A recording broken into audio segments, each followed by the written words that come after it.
Bahalı həyat tərzi paylaşımları insanları öz həyatı ilə barışmaz hala salır.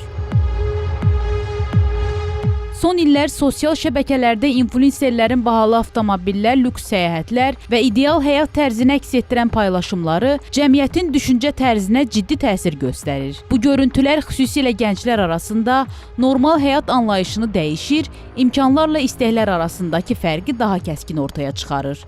Nəticədə görüntü ön plana çıxır, sadə və real həyat kölgədə qalır.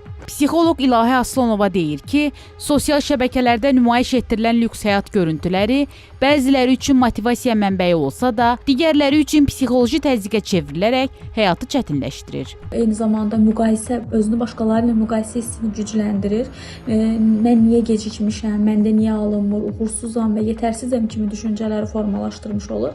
Və eyni zamanda bu onların ailə qurmasına və ailə həyatına da birbaşa təsir edir. Hansı ki, lüks toylar, bahalı ailə görüntüləri insanlarda ya varlanmalıyam, ailə qurmalıyam, ya da ki, hər şey mükəmməl olduqdan sonra ailə qurmalıyam düşüncəsinə gətirir, çıxardır.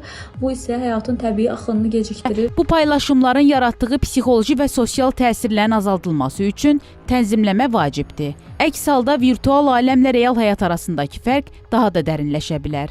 Nərmin Mirvaleh qızı Vüsal Cəfərov, İlham Əkəliyeva, Xəbər Ertəsi.